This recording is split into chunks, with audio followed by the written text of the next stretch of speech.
Nah, tapi kejarlah akhirat seolah-olah kita mati besok. Nah, jadi kalaupun kita ngejar dunia, kita harus tetap berpikir bahwa kita mati besok, sehingga kita tidak mengejar dunia dengan cara-cara yang culas, yang curang, ya, tidak korupsi, tidak koruptor, tidak sembarangan menzolimi orang.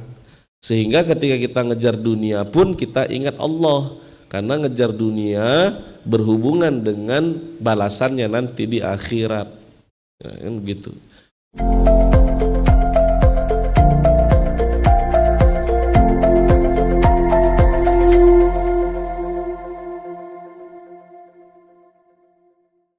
Hari kiamat, kapan waktunya, kapan tahun terjadinya, tanggal kejadiannya, bulannya, semuanya telah ditetapkan oleh Allah Subhanahu wa taala, bahkan sebelum ya, diciptakannya langit bumi ini sudah Allah tetapkan di dalam Lauh Mahfuz tentang kapan terjadinya hari kiamat. Jadi hari kiamat ini merupakan batasan, ya. Jadi kalau manusia ini tidak dikasih batas, ya akan melampaui batas. Sudah dikasih batas pun hari kiamat, manusia hidupnya melampaui batas, seolah-olah tidak ada batasnya. Karena kiamat kecil yang pasti terjadi, ya, karena kita ini ya belum tentu hidup ketika hari kiamat berlangsung, belum tentu. Tapi untuk kiamat kecil ini kita semua pasti akan mengalaminya, yakni kematian. Jadi kematian ini merupakan kiamat kecil untuk kita yang pasti terjadi. Di surah Al-A'raf ayat 34 Allah firmankan, walikulli ummatin ajal. Jadi setiap umat, setiap orang itu ada ajalnya, ada batasnya. La yastakhiruna sa'atan wa la yastaqdimun. Kalau waktunya telah tiba, tak bisa lagi dipercepat, tidak bisa lagi ditunda-tunda. Nah, jadi kalau sudah waktunya, ya tak bisa kita untuk menundanya, tak bisa kita untuk mempercepatnya, karena waktu ini sudah ditetapkan oleh Allah Subhanahu wa taala. Maka kita harus ingat, kita semua ini ada kiamatnya, kita semua ini ada batas waktunya. Sehingga kita harus sadar bahwa ya, untuk selalu ingat kepada Allah Subhanahu wa taala. Maka sebaik-baik nasihat, sebaik-baik pesan adalah kematian. Kematian inilah merupakan batas, ya, sehingga hidup kita ini tidak mudah melampaui batas.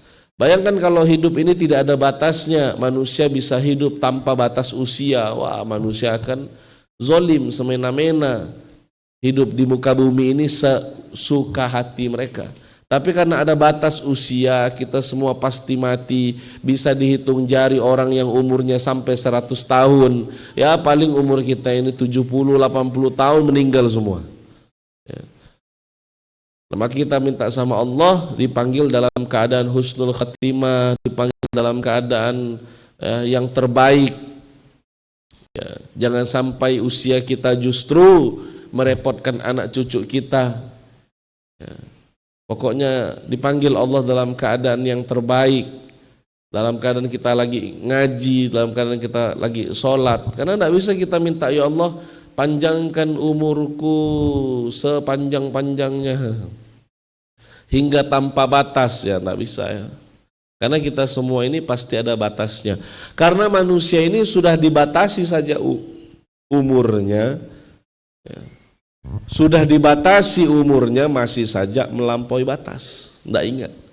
Bayangkan kalau nggak ada batasan usia, Bapak Ibu, kita ini nggak ada batasan usia, maka ya, nggak laku program Gemar nih. Untuk apa ngaji katanya? Yang penting kita, ya.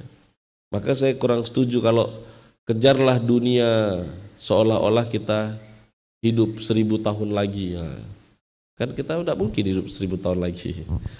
Nah, tapi kejarlah akhirat seolah-olah kita mati besok. Nah, jadi kalaupun kita ngejar dunia, kita harus tetap berpikir bahwa kita mati besok, sehingga kita tidak mengejar dunia dengan cara-cara yang culas, yang curang, ya, tidak korupsi, tidak koruptor, tidak sembarangan menzolimi orang, sehingga ketika kita ngejar dunia pun kita ingat Allah, karena ngejar dunia berhubungan dengan balasannya nanti di akhirat, ya, kan gitu. Karena ciri-ciri orang Yahudi, ciri-ciri orang musyrik, ya, suka minta doa panjang umur. Buka di surah Al-Baqarah, surah kedua ayat ke 96. Ayat 96. Wala tajidannahum ahrasan nasi ala hayah wa minal ladina asyraku yawaddu ahaduhum law yu'ammaru alfasanah wa ma huwa mimuzahzihi minal adabi ay yu'ammaru wallahu basirum bima ya'malun. Yang artinya sungguh akan mendapatkan mereka, sungguh engkau Muhammad akan mendapatkan mereka orang-orang Yahudi sebagai manusia yang paling tamak dalam kehidupan dunia. Bahkan mereka itu lebih tamak dari orang-orang musyrik. Apa cirinya? Yawaddu ahaduhum law yu'ammaru alfasanah. Tiap-tiap orang dari mereka ingin diberi umur 1000 tahun. Maksudnya jangan minta panjang umur, minta umur berkah. Apa artinya umur 1000 tahun tak sholat? Apa artinya 1000 tahun tak ngaji? Umur 1000 tahun buat zolim. Bertambah umur, bertambah dosa. Bertambah umur, menambah siksa. Na'udzubillah. Minta umur berkah. Mau panjang, mau pendek, mau cepat, mau sebentar, mau lama.